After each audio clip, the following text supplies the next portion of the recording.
Selamlar. Bu videoda yünden ıslak keçe yöntemiyle boru tipi bir boyunluk yapacağım. Kullanacağım yünü örümcek ağı yün serme tekniğine göre sereceğim ve klasik ıslak keçe yöntemini uygulayacağım.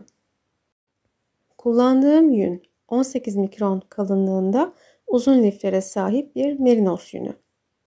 Yün yumağından 170 cm uzunluğunda bir şerit yün kopardım. Sonra bu yünü 60 cm genişliğinde açtım. Örümcek ağı yünüm hazır. Şimdi bunun üzerine iplerle biraz süsleme yapacağım. Kullanacağım ilk ip Himalaya marka Pınar pullu ip.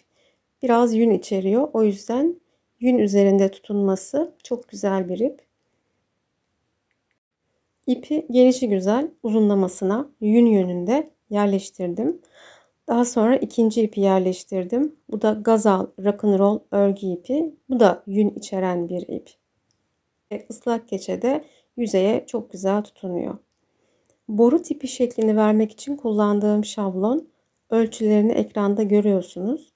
Zemine serdiğim yünü ve ipleri çevirerek bu şablonun üzerine katlıyorum. Daha sonra ıslatarak ovacağım. Ama gördüğünüz gibi iki ucun birleşim yeri tam kavuşmadı. Burayı birazcık yünle kapatıyorum. Yün uzunluğu şablonun uzunluğunun 2 katı aslında.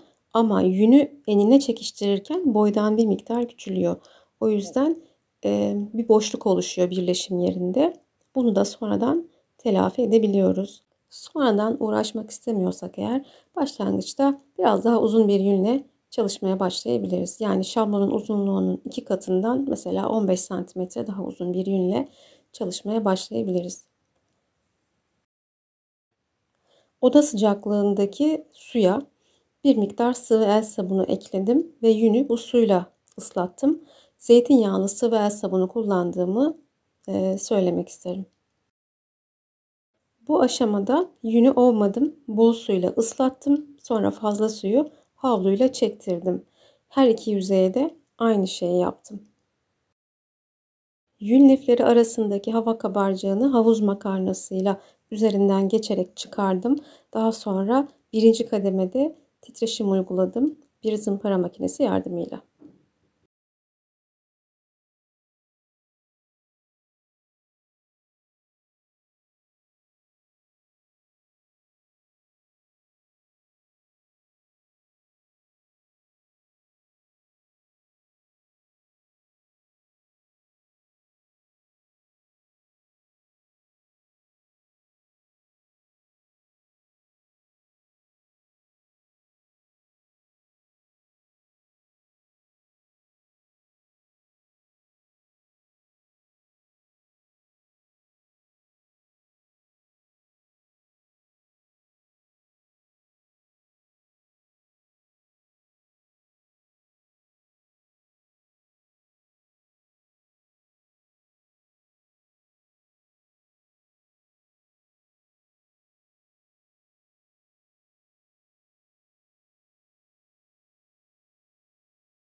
Yuvarlama ve ovma işlemlerinin ardından yüzeye doğrudan zımpara makinesini uyguluyorum. Yüzeyde çok fazla su yok. Yeterince su var. Aşırı sulu ortamda zımpara makinesi kullanmanın tehlikeli olduğunu hepimiz biliyoruz zaten. Şimdi keçeyi şablondan çıkarmam gerekiyor. Henüz keçeleşme tam olmadı. Çok narin, çok gevşek hala yünler. Kat izlerini gidereceğim bu aşamada. Yünler çok zayıf tutunduğu için kat izlerini gidermek de çok kolay. Ama şablondan çıkarmak bir o kadar zor. Çünkü biraz kuvvet uygulasam yırtılması kuvvetle muhtemel. O yüzden iyice kuruluyorum ve ondan sonra boyunluğu şablondan çıkarıyorum. Aşırı kuru halde şu anda Küçülmesi çok zor. O yüzden ne kadar olsam da küçülmez. Ben de bir, şişeden su püskürttüm. Suyu bu şekilde kontrollü olarak, boyunluğun üzerine uyguluyorum, püskürtüyorum ve yeterince, ıslak olduğu zaman küçülmenin, çok daha kolay, olduğunu da görmüş oluyorum. Eğer suyu çok fazla kullanırsam parça ağırlaşır ve, azıcık bir kuvvetle lifler birbirinden ayrılır ve yırtılmalar olabilir.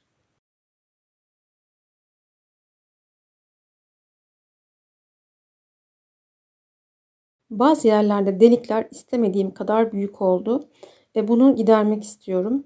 Nasıl yaptım? Sandviç yöntemi kullandım. İncecik bir parça, bir tutam yünü yün serme yönünde zemine yerleştirdim. Boyunluk ortada kaldı ve üste tekrardan ince bir kat yün ilave ettim. Bunu deliğin küçülmesini istediğim yerlere uyguladım sadece. Daha sonra sabunlu suyla ıslatıp ovma işlemine geçtim.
Boyunluğun kenarları kulaklanmış. Bunu istemiyorum.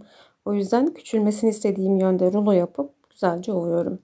Bu sayede yünler o yönde daha çok kaynaşıyorlar ve istediğim son şekle ulaşabiliyorum.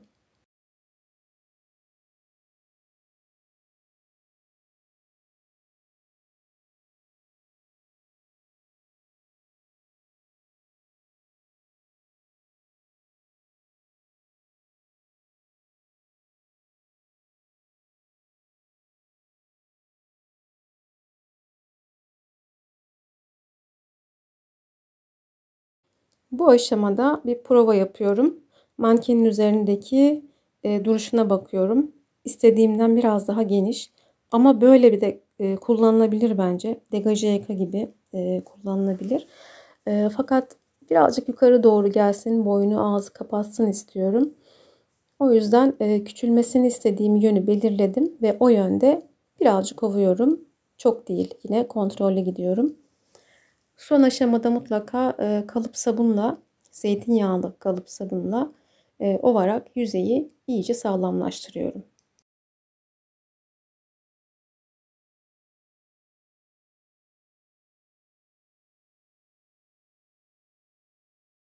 Boyunluğu duruladıktan sonra biraz saç kremi uyguluyorum. Yaklaşık olarak böyle bir fındık tanesi büyüklüğünde diyebilirim. Çok fazla kullanmayın, arındırması çok zor oluyor. 5 dakika kadar bu halde bekletiyorum. Sonra bol suyla duruluyorum.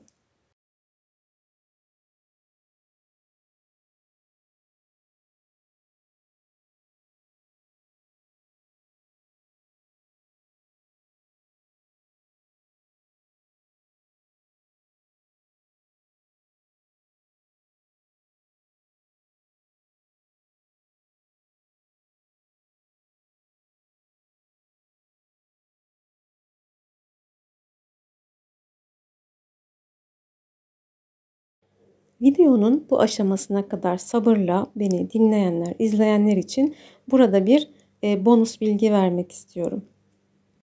Örümcek ağı ıslak keçe yönteminde Burada kullandığımdan birazcık daha fazla yün kullansaydım acaba nasıl bir boyunluk elde ederdim diye aklınızdan geçiyorsa bunun cevabı birazdan ekranda olacak. Bu çalışmada ne kadar yün kullandım? Yaklaşık olarak 35 gram kadar 18 mikron kalınlığında uzun lifli merinos yünü kullandım. Azıcık yünle bir boyunluk elde ettim. Nasıl desem böyle pofuduk bir yapıya sahip yumuşacık bir boyunluk oldu. Başta duruşu da çok güzel. Kulakları kapatıyor, enseye kadar iniyor. Boyunda duruşu da çok güzel oldu.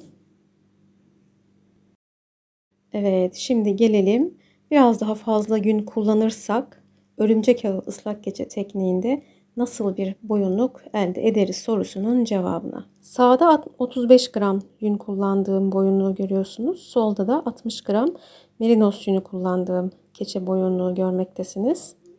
60 gram yün kullandığımda daha geniş, daha tok duruşlu kalın bir keçe boyunluk elde ettim. Tabii ki ikisi de farklı koşullarda kullanıma uygun diye düşünüyorum. Soğuk havalarda sol taraftakini tercih ederim. Daha dekoratif amaçlı, aksesuar amaçlı, iyi havalarda da sağdakini kullanmayı tercih ederim. Kalın keçe boyunluğun boyunda duruşu bu şekilde. Başta duruşunu da birazdan ekranda göreceksiniz. İzlediğiniz için çok teşekkür ediyorum. Başka videolarda görüşmek üzere. Sevgiler, selamlar.